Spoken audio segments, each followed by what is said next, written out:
Na svätého Mikuláša stal sa tento príbeh. V malom domčeku na konci dní býval so svojou matkou chlapec, ktorého volali Janko. Bol to veľký miestečník.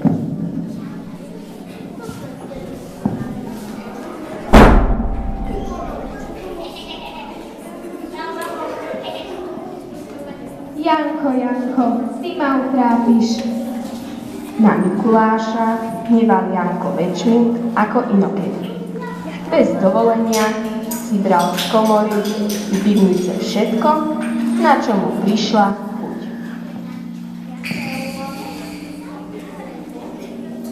Mamka už nevedela, čo najlepšie by synovi ponúkla, no Janko hnevá a hnevá.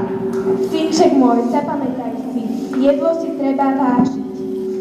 Svätý Mikuláš, prosím, pomôž mi polepšiť to moje chlapčisko. Sama už na neho nestačí. Svätý Mikuláš, pomôžeš nám? To sú iba také babské reči. Ja toho Mikuláša zaženiem až za dedinu.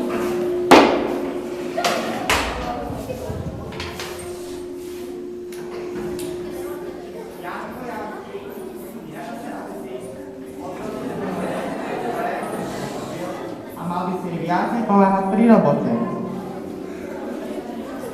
Aké ty máš smiešné kúsy? To bude asi strikovať na všetky nesukry.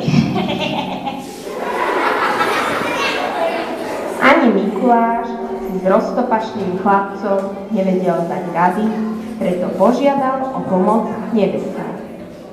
Poslali anjela, aby Janka z podobrodky natrával.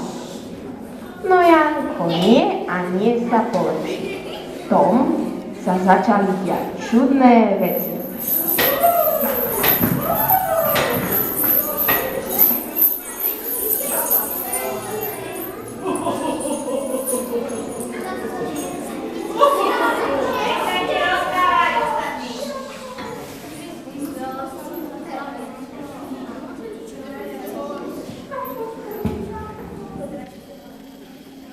Nepláč, dobrá žena. To bude dobré. To dobre dopadne. Hlavne nepláč.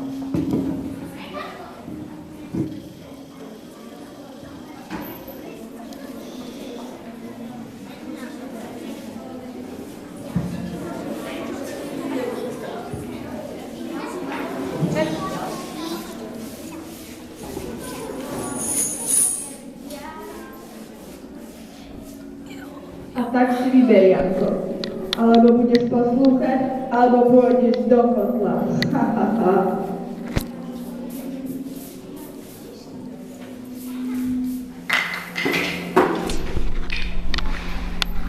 Robuš. Ale ja som hladný. Jedlo si ešte nezaslúžiš. Aspoň vidíš, ty loptoš, aká býva tvoja mamka usadá, keď musí ťažko pracovať. Na každého loptoša raz príde. Ha, ha, ha.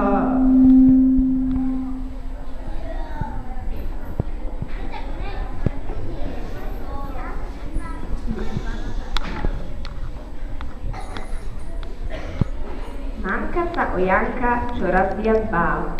Rozhodla sa ísť opäť s prosbou za Mikulášom. Mikuláš, prosím ťa, kde je môj Janko? Neboj sa už, Janka, dobrá žena. Vráť sa ti domov.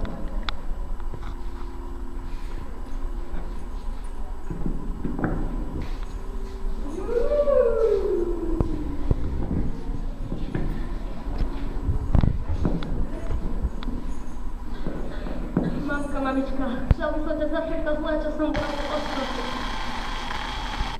No, konečne.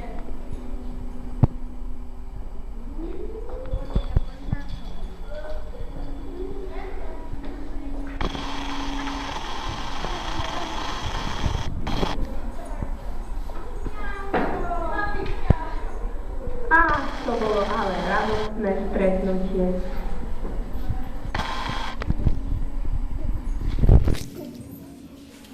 Od tých čias nebolo v poslušnejšieho chlapca, ako bol Janko.